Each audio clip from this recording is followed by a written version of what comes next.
Alright, so we got Champions of the World for week 6, maybe 7, not too sure.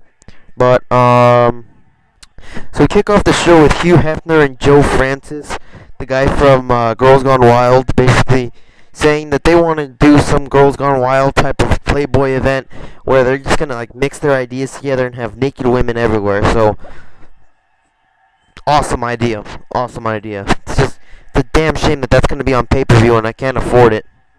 And Hugh says, you know what, we're going to have... So you know what, the guy who reviews Execution loves to bash on the execution writers for stealing ideas from other companies, even though they don't. Not completely, anyway. But the next thing Hugh Hefner says is a complete ripoff of the Raw guest hosting. He says, up until that next pay-per-view, which they entitled CCW Gone Wild, there's going to be a guest host, former Playmate. That sounds a lot like the Raw guest host thing, doesn't it? First person that comes out is Tori Wilson. And you know what? She gets a big pop. I'm actually pretty surprised that people still remember her. I'm just surprised that these aren't little kids in the crowd. This is a PG show, let me remind you. Well, she cuts a short heel promo before she is interrupted by Reggie freaking Tiller. This guy is the fucking man. He is hilarious. He is a great guy, interrupting women left and right, saying, I didn't give you permission to do this and that. So great job here. And John LaJoie, he comes out, and first he hits on Tori, then he says he agrees with what Reggie said. Alright, hypocritical there for a few seconds, up until, oh, you got rickrolled, pal. I'm not your friend. And, pretty funny shit there. So, tonight John LaJoie and Reggie Tiller are going to fight each other. But, before we get into all that, Casey Anthony comes out, the paper champion. Says she's not going to sell her body for anything. You guys are representing everything that I hate, that I can't stand. So the paper champion finally stands up for herself. And you know what? It's a shame that she's not accepting Hugh Hefner's offer. This might be the only way that men won't hate her anymore, is if she poses naked. And then Tori Wilson books herself in a match against Casey Anthony because she hates her. Just like I think the whole world hates her, except for the guy who writes this show since he signed her. I don't understand how he can stand this bitch. So then we have John LaJoie in the first match of the night. John LaJoie takes on Reggie Tiller with Tori Wilson as a special guest referee. You know what? This was obviously going to be a Montreal screw job. No one expected Reggie Tiller to pin a former world champion, especially with Tori Wilson as special referee. And it was freaking hilarious, the ending of this match, where Reggie grabs on Tori's boobs after John LaJoie attempted a sunset flip. Pretty freaking hilarious. He got slapped. He got bitch slapped. He got billionaire bitch slapped. And so John LaJoie moves on in the tournament. You know what? I don't know. I mean, is John LaJoie going to win this thing? If the writers wanted him to be #1 contender, they would have just had him cash in his all-important rematch clause. So, I don't know. I don't think John LaJoie is going to win this, but we'll just have to wait and see. So then we have this whole Where's Waldo segment backstage where Demi Lovato doesn't know where Joe Jonas is. Where is he? I have to beat him up tonight. I don't know where he is. Oh my god. So apparently I guess they're going out again, which they never introduced. They just said that Joe Jonas kind of has a crush on her, I guess. So pretty weird stuff here. So then Justin Bieber's like, oh, I know where he is. Her, I'll take you to him. And so they walk off happily ever after. So then we finally, thank you God, we finally get an explanation as to why Chucky was being Paris Hilton's bitch. So we have Paris Hilton kicking out Britney Spears after she tells her to go get her a cold glass of water. Not room temperature. I don't know why. I prefer room temperature. Then Chucky's like, alright, I'm sick of working for you. You're a stupid bitch. You're retarded. And I want my amulet so I can return to my own body. There's plenty of time. So then Chucky proceeds to kill Tinkerbell, who I thought was already dead, but I guess now he is dead, officially. And it's pretty sad. It's a sad time for Paris Hilton's dog. Anyway, after he kills him, he says, if I don't get my amulet by Victorious, that is going to be you. So, pretty intense stuff here. It's good to see Chucky finally going a pair of balls and standing up to Paris Hilton. I mean, Paris Hilton is pretty intimidating. So we get this stupid, fucking, retarded piece of shit commercial in the middle of this fucking pay-per-view. In the middle of this fucking show. This is a damn travesty. This is so retarded. A commercial. So then we get this weird match between Joe Jonas and Demi Lovato. At least that was what it's scheduled to be. But Demi Lovato was a no-show. And Tori Wilson gives her a few chances. Alright. So then she randomly, like... This is stupid. Alright. This is the part where I had a problem. Alright. So anyone that wants to come back from backstage and get a chance to win the world championship, get a world championship match, come down here in the next 30 seconds. Like, really? Can't you just crown Joe Jonas the winner instead of pretty much guaranteeing that he's gonna lose this next match? Party Boy, freaking Party Boy jumps at the opportunity and comes down the ramp. He starts dancing naked, which is freaking hilarious. It's like watching Big Dick Johnson all over again. And then he gets knocked out by the Dwayne and RKO Peeps. This next part I didn't really understand. Alright. RKO Peeps slides into the ring. And he gets speared by Joe, which is understandable. RKO Peeps can't really kick anyone's ass. He's just a scrawny bastard. And then the Dwayne gives him a Dwayne bottom. Clusterfuck of shit that happened that just didn't make a whole lot of sense. And I guess since they lost last week to Bone Duster, they want to redeem themselves. But still, I mean, why not just have them beat Bone Duster instead? We have Miley Cyrus in the closet smoking a bong with Lindsay Lohan. Sean View Entertainment walks in, and he's like, alright, I see you. And then Miley's like, no, don't tell. And then he's like, alright, you have my word. I will never post another fucking snitch again. So then he just goes off and tells Hugh Hefner anyway. Walk back in, they see that she's Hannah Montana again. And he's like, oh, have you seen Miley? She needs to give me a lap dance. And then she's right back in the title hunt. So Hannah Montana says, oh, I heard she's sick. And this is a funny line by Sean View. I'll give him credit. Sean View says, post the link. And Hannah's like, fuck you. I'll handle everything. So pretty funny toward the end there, but... Alright, so we cut to the ring where Rebecca Black is getting ready to sing probably the national anthem to bring more shame to this country, as if enough people don't hate it already. And then... she gets interrupted by Caseyface and Anonymous. These guys are unknown. They're random people that no one knows. Anyway, so they just say, we are anonymous. We do not forgive. We do not forget. Then they just beat the living hell out of Rebecca Black. These guys are just very random. Like, it makes sense that they want to attack her because she killed the internet. But what doesn't make sense is that they just arrive out of nowhere. I don't see what their motive is besides getting people that kill the internet. They already got Rebecca Black. What else do they need? Like, who's next? Are they going to get Sean? Are they going to get Sexy Phil? Ray William Johnson? So we have Joe Jonas looking around for Bieber and Demi Lovato. And he sees them tied up in a closet. That's weird. But after he unties Demi, he only unties Demi, which is pretty funny, considering Justin Bieber's his tag team championship partner. So they just leave him there like he's just an abandoned wolf. He's an abandoned dog who gets no love. It's weird though. Champions of the World books Justin Bieber as a face, whereas Execution had him turn heel like a month ago. So, alright, so after he takes Demi Lovato away, we have Chris Crocker pass by. A dead guy. Someone who was killed off weeks ago by Osama bin Laden. We saw him get shot. And he's magically back to life. What is this? This is horrible. This is terrible booking. He's dead. You can't just bring him back to life. This is just retarded, stupid. And not only is it bad enough that you're bringing a dead guy back to life, but I mean, of all the people, you bring back Chris Crocker. So then Hugh Hefner pops up on the screen. Basically says we've teamed up with the WWE, and you know, I like the WWE. I really couldn't care less about CCW. I'm actually just forced into doing these reviews. I don't know why. I mean, I couldn't care less about this company. I couldn't care less if it ended up like ECW. The fact that they teamed up with WWE makes me interested in this product. And you know what? The Hugh Hefner basically says Velocity. They're gonna do this new show, Velocity, which is the greatest show in WWE history, obviously, right next to the WWE Experience. Yeah, it should be interesting to see what they do from here. It's just going to be basically all WWE show with some CCW people.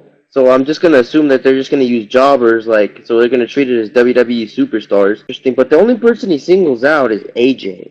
You know what? I used to be a fan of Hugh Hefner, but after this, you know what? Just fuck him. I'm just gonna take a piss break in all his segments now. Fuck him. Anyway, luckily, RKO 2582, the second biggest AJ mark on YouTube, right behind that other guy from the MTO More Reviews. That's huge. He basically tries to rally for AJ to get signed to Velocity, so we guess they could be on the same show. Anyway, I'm interested to see where this is going to go. It is compelling, and WWE mixed with CCW should be great stuff. So then we see Rhett and Link coming out, and they're like, we want a World Championship match. And I like how these guys are like, they're kind of a comedy act. They're kind of booked like Victoria Justice in a way. They can be funny, but then they can be serious at the same time. They can be very serious heels. So these guys, they come around, they're like, we want our World Championship, or we want our Tag Team Championship matches. We never got our rematch clause. They belittle her, they basically make her their bitch.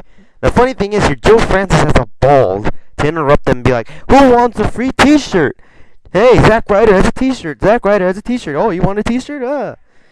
And it's funny, like, after a few t-shirt tosses, bang, they just obliterate him and beat the living shit out of him. So, pretty funny stuff there. And then they're like, we want our championship match now, and we mean business.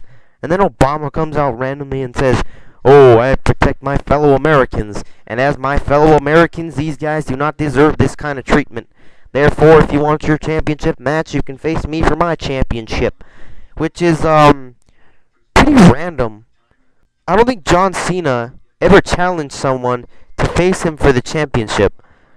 That's pretty retarded. I mean, even if you're a fighting champion, that doesn't mean you go around challenging random people to challenge you for your championship where you have practically nothing to gain. Barack Obama is better than John Cena because he overcame all the odds in this United States Championship match where he beat Rhett and Link in the handicap match. After the match, we have George Bush walk in, and he steals the United States Championship. He was dressed up as a cameraman, and then he hits Obama with a camera, and he steals the U.S. Championship. Okay, this is pretty interesting here, but I don't know. When is George Bush gonna grow some balls and stand up for himself? He's a former U.S. president. He's got to have some kind of something hanging down there. All right, so then backstage, pretty funny here, where Joe Francis tries to get Tori Wilson to rub his dick because she's like massaging him after he got hurt, after Red and Link kicked his ass. And Kendra walks in like, Madison Rain, type of yelling at her, and then she's like, you can't just walk in my show and think you own the place, and I have just as much power as you do, so tonight I'm teaming with Casey Anthony to take you on in a handicap match. And then Wrestle Bunny walks in like I think she was just standing there the whole time. I think she was waiting for Kendra to walk in there. You know, I mean, they probably just had her standing there waiting for her cue, like, all right, now's your time. So pretty random stuff here, like not really realistic. Anyway, she walks in and she's like, oh, I have Tori's back, and then Tori makes it a tag team match. So I guess Teddy Long is booking this show now. So then we get this pretty freaking hilarious segment here, but it was pretty nasty, where Reggie Tiller, he comes out of the locker room. He just got done showering. Thank God he has a towel. Anyway, then Niddle and Jamie walk in. Why is Reggie Tiller out of the men's locker room naked? So then Niddle and Jamie, it's like they were waiting for him to come out, I guess. And then they start laughing at him for losing. And he says, hey, I didn't give you permission to laugh. This is why women don't belong in wrestling. So pretty funny shit there. And then they mock him for losing, despite the fact that they lost to him in a handicap match last week.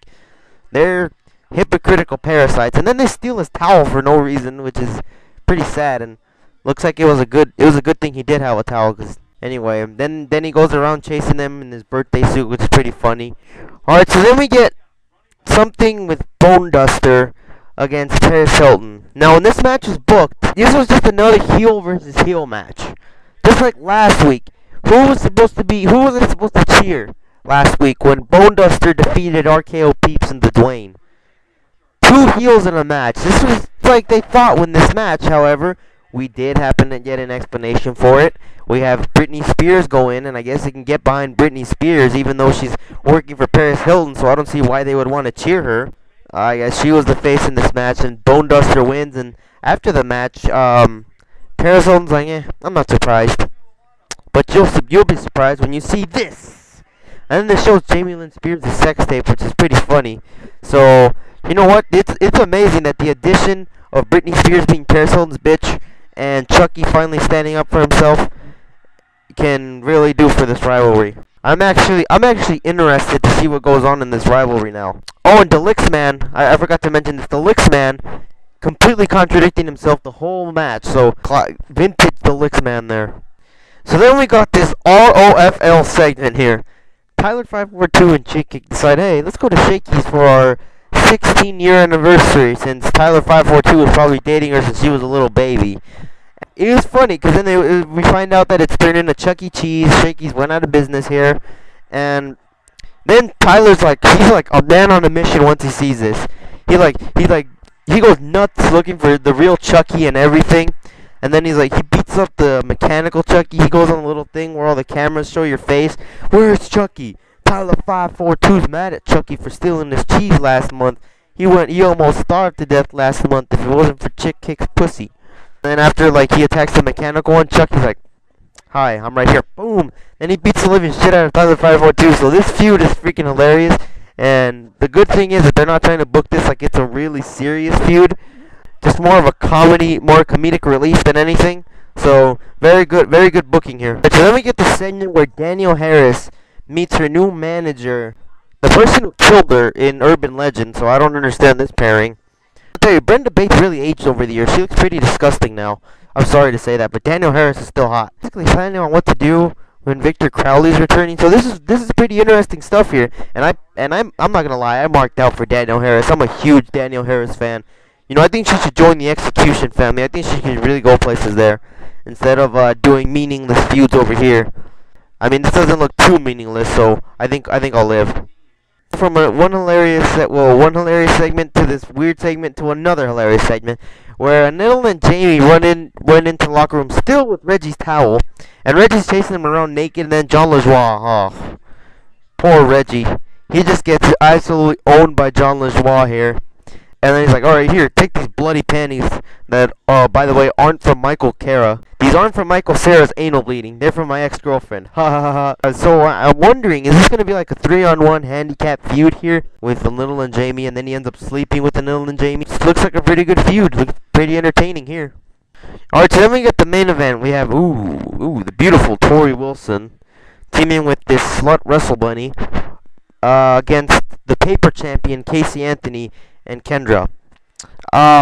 You know what? This is pretty good for a main event. I don't know. I mean, are these people gonna be in the main event for a long time? No, I guess it makes sense since the paper champion doesn't have a #1 contender yet. Anyway, so Kendra's in the match most of the time, which is pretty stupid because I mean, you kind of want to have your world champion have some exposure, show the casual fans why they should buy the pay-per-view to see her wrestle. And Kendra wasn't even all that in the ring. She's not very good. But she's not, I guess she's not bad either. She's kind of like, Layla. She's not good, but she's not bad either. So, and then, Tori Wilson, she's actually much improved over the years. She got a lot better ever since leaving wrestling, which is weird. And Wrestle Bunny, not the worst, but you won't mistake her for Trish Stratus, that's for sure. Anyway, so the Dwayne and RKO peeps try to break in to Casey Anthony's truck to see if she's hiding any skeletons. Aren't these guys supposed to be heels? Why are they picking on another heel randomly? I don't see how this makes any sense at all. And so that leads to Casey Anthony leaving the match and Tori Wilson pinning Kendra. But alright, so this leads after Casey leaves, this leads into something pretty interesting. Casey Anthony runs out to see her car. It's still there. But then she almost gets run over. And the car drives off as the show ends. I think, you know what, I have a gut feeling. I have a gut feeling that this is Junior Fatu. This could be Junior Fatu saying, I did it for the Dwayne. I did it for the people. Because, I mean, the Dwayne was just trying to break into Casey Anthony's car. So this would actually make sense for doing it for the Dwayne. So I don't know. Junior Fatu, he's in my top. It's either gonna be Junior Fatu, RKO Peeps, or the Dwayne. Those are my top 3 right now. But you know what? We'll just have to wait and see. This looks pretty good. Anyways, it's been no more. Oh, it's been the other guy. No, it's been the guy that reviews Champions of the World. Reviewing Champions of the World, surprisingly. You never expect me to review Champions of the World. Anyway, yada yada yada. Blah blah blah. Good. And bye. Oh, by the way. Oh, the rating. Overall, it was a pretty entertaining show. Pretty good stuff. Funny stuff. Rivalries building up pretty well. You know, it has me anticipating what's going to go on next week. So, definitely better than last week's show. So, pretty damn good. I'm going to have to give it a 0.5 out of a million because it was a damn good show. So, now it's been the other guy that reviews Champions of the World. Reviewing Champions of the World, shockingly. Yada yada. Blah blah blah. The end.